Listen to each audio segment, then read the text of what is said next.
The fisherman's यानी कि माहगीर की, अनएक्सपेक्टेड गैर मुतवक्का, गेस्ट मेहमान यानी कि माहगीर की गैर मुतवक्की मेहमान। द जो है एक डेफिनेट आर्टिकल है, किसी चीज़ को स्पेसिफाई करने के लिए इस्तेमाल किया जाता है। फिशरमैन बेसिकली एक कंपाउंड नाउन है, ठीक है, यानी कि दो नाउन को मिलाकर एक नाउन बन जाता है, उसको हम कंपाउंड नाउन कहते हैं। यहाँ पे डिफरेंस देख रहे हो, एपोस्ट्रोफी प्लस एस, इसका मैंने काके की, ये बेसिकली एक पोजेसिव नाउन है। अनएक्सपेक्टेड गैर मुतवक्का, गेस्ट एक कॉमन नाउन है। डिफरेंस हकीकत में बहुत ही इंटरेस्टिंग सी स्टोरी है, और इस तरह की स्टोरी से यकीनन आप इंग्लिश सीखोगे, क्योंकि एक तरफ आपको स्टोरी मिल रही है, दूसरी तरफ आपको ग्रामर मिल रहे हैं, बहुत सारे वोकैबुलरी मिल रहे हैं। डिफरेंस एक बात याद रखो, जब आप किसी न्यूज़पेपर, किसी बुक या किसी स्टोरी से आप कोई वोकैबुलरी सीखते हो या ग्रामर सीखते हो, आपके जहन से कभी भी नहीं निकलेगा, क्योंकि इसके साथ एक बैकग्राउंड चिपका होता है उस स्टोरी का, किसी और चीज़ का, तो इस तरह से आपके जहन से कभी नहीं निकलेगा। डिफरेंस अगर ये बुक आपको चाहिए, आप ज़रूर मुझे मैसेज कर सकते हैं, व्हाट्सएप नंबर स्क्रीन पर मौजूद है। इस बुक का एक फ़ायदा ये है कि हर स्टोरी की तमाम वोकैबुलरी विद सिनोनिम मौजूद है, और तमाम स्टोरीज़ की उर्दू ट्रांसलेशन मौजूद है, ठीक है। चलिए स्टार्ट करते हैं डिफरेंस अपनी स्टोरी को। लिखा हुआ कि अर्ली वन मॉर्निंग यानी कि एक सुबह सवेरे, एन ओल्ड फिशरमैन एक बूढ़ा माहिगीर। ओल्ड बेसिकली क्या है, एक एडजेक्टिव है। एडजेक्टिव सिंपली क्या होता है, किसी नाउन को, जैसे ए है, ठीक है, किसी नाउन की अच्छाई बुराई, उसकी हालत, ये सब कुछ बयान करें, उसे हम एडजेक्टिव कहते हैं। क्या आप कोई एडजेक्टिव कमेंट में लिख सकते हैं? आप ज़रूर लिख सकते हैं, ताकि मैं देख सकूं कि वो एडजेक्टिव है कि नहीं है, ठीक है। एन ओल्ड फिशरमैन एक बूढ़ा माहिगीर, सेल्ड यानी कि गया, ठीक है, वैसे सेल कहते हैं सफ़र को, ख़ासकर समंदरी सफ़र को। यहाँ पे इसका मैंने ये गया, कहाँ पे गया, इनटू अ डीप सी, गहरे समंदर में। डीप कहते हैं गहरे, सी कहते हैं समंदर को। विद डिटर्मिनेशन अज़म के साथ, करेज के साथ। The sky was still dark यानी कि जो आसमान था, जो फिज़ा थी, वो क्या था, अभी भी, स्टिल मतलब अभी भी, डार्क यानी कि अंधेरा था, यानी कि आसमान पर अभी भी अंधेरा छाया हुआ था। एंड और द वेव्स और जो लहर थे, यानी कि समंदरी जो लहर थे, मूव्ड यानी कि हिल रहे थे, with a slow rhythmic motion यानी कि एक स्लो आहिस्ता रिदमदार हरकत के अंदाज में, ठीक है, यानी कि जो समंदरी लहर थे वो बड़ी रिदमदार और आहिस्ता अंदाज से हिल रहे थे, यानी कि जा रहे थे। ई एडेंट कॉट वो नहीं पकड़ चुका था। ई यहाँ पे क्या है, बेसिकली सब्जेक्ट है, डूअर अफेक्शन है। सब्जेक्ट किसी सेंटेंस में काम करने वाला होता है, सही है। For example I play football, इसमें एक काम करने वाला कौन है, मैं हूँ, आई है, ठीक है। तो इसी तरह यहाँ पे सब्जेक्ट क्या है, ई है। ई एडेंट काट, एक काट जो है कैच की तरफा में। तो ये सेंटेंस पूरा जो है पास्ट परफेक्ट की सेंटेंस है। वो नहीं पकड़ चुका था। एनी फिश कोई भी मछली नहीं पकड़ चुका था। फॉर डेज यानी कि कई दिनों से। एंड और अंगर और जो भूख थी, ऑन्टेड यानी कि शिकार बना चुका था। इस फैमिली उसकी फैमिली को, यानी कि उसकी फैमिली जो था वो भूख की लपेटे में आ चुका था, ठीक है। अंगर कहते हैं भूख को। आंटेड, वैसे आंटेड के बहुत सारे मीनिंग है, लेकिन यहाँ पे इसका मैंने लपेटे में ले आना या शिकार बनाना इस फैमिली यानी कि उसकी फैमिली को, यानी कि उसकी फैमिली को कई दिनों से कुछ नहीं मिला था, इसी वजह से उसने कोई मछली नहीं पकड़ा था। फिर आगे क्या लिखा है डिफरेंस, एज ई कास्ट जैसे ही उसने डाला, एज ई में जैसे ही, ई मतलब वो, कास्ट डाला, इज नेट अपने जाल को, वो जाल जिसे वो मछली पकड़ते हैं, इन टू द वाटर पानी में। ई विस्पर्ड उसने आस्ता आस्ता से बोला, मतलब सरगोशी की, विस्पर मतलब सरगोशी की। अ साइलेंट प्रेयर एक खामोश सी, एक हल्की सी दुआ पड़ी, ठीक है। आवर पास्ट कई घंटे गुजर गए, आवर्स मतलब कई घंटे, पास्ट मतलब गुजर गए। बट लेकिन, द नेट यानी कि जो नेट था, जो जाल था, रिमेन्ड लाइट यानी कि हल्का रहा, यानी कि जब उसके अंदर कोई चीज़ आता है तो थोड़ा वजनदार बन जाता है, तो वो हल्का था, इसका मुराद ये था कि कोई मछली नहीं आया था।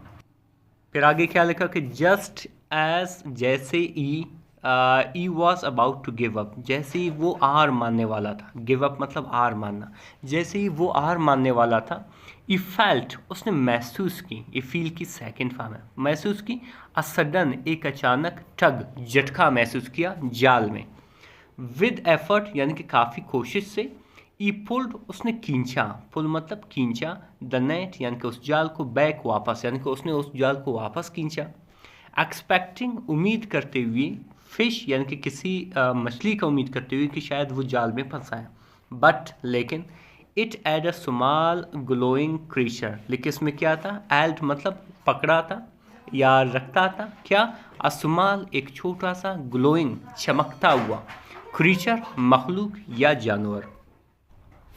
फिर आगे क्या लिखा हुआ डियर फ्रेंड्स कि द क्रीचर यानी कि जो मखलूक था, जो जानवर था, looked like a baby sea dragon, यानी कि ऐसा दिखाई देता था जैसा कोई सी ड्रैगन यानी कि समंदरी ड्रैगन का बच्चा हो। इट्स आइज़ उसकी आंखें यानी कि उस जानवर की आंखें, वाइड एंड इनोसेंट यानी कि बड़े थे और मासूम थे।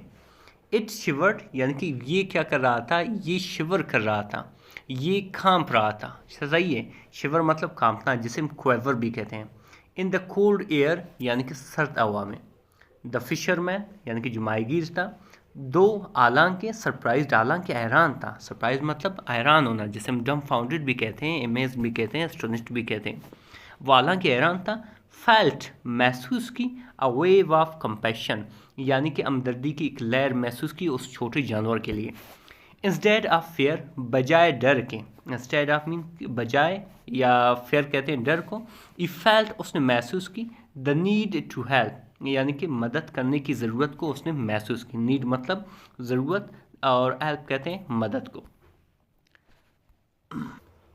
फिर आगे क्या लिखा डियर फ्रेंड्स, ई रैप्ड उसने लपेटा, रैप मतलब लपेटना, द क्रीचर उस जानवर को, इन इज़ वार्म शॉल अपने गरम, इन इज़ मतलब अपने, वार्म मतलब गरम, शॉल यानी कि तौलिया में, एंड और गिव इट और दिया इसे, वाटर पानी, फ्रॉम इज बॉटल अपनी बोतल, अपनी बोतल से, यानी कि उसको पानी भी दिया अपनी बोतल से।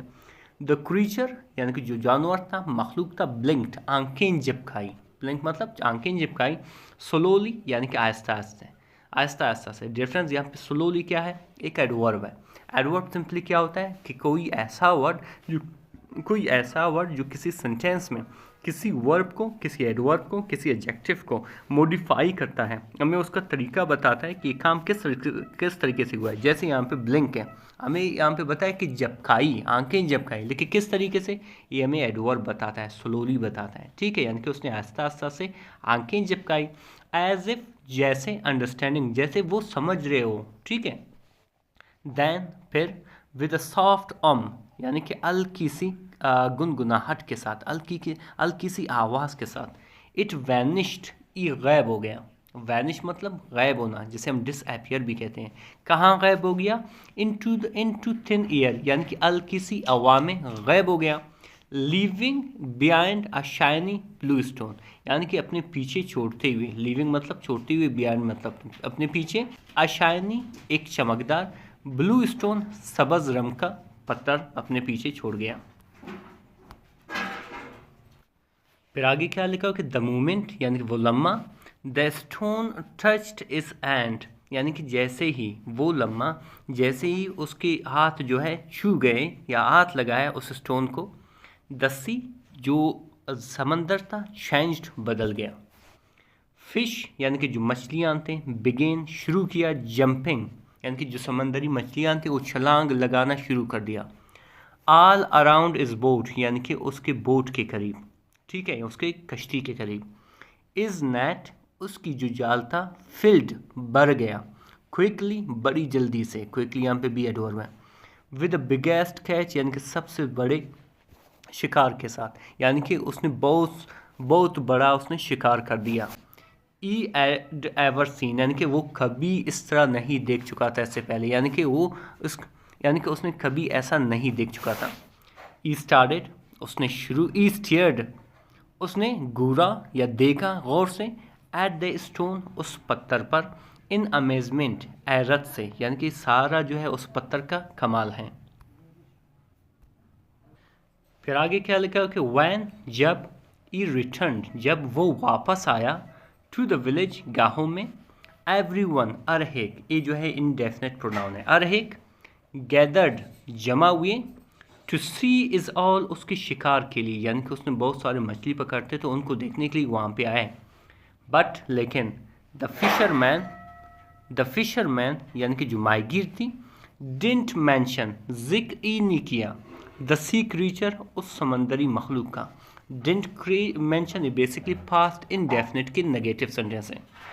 ई क्वाइटली वो बड़ी खामोशी से, कैप्ट रखा, ये कीप की सेकेंड फॉर्म है, द स्टोन यानी कि उस स्टोन को, उस पत्थर को, safe and used it only when it truly in need, safe मतलब उसे महफूज रखा उस पत्थर को, एंड यूज्ड और इस्तेमाल किया, जिसे हम यूटिलाइज भी कहते हैं, ओनली जब या सिर्फ उसको हकीकत में वो ज़रूरत थी, यानी कि उस टाइम उसको जब मछलियाँ बिल्कुल नहीं मिलती थी तब जाके वो उस पत्थर को इस्तेमाल करता था।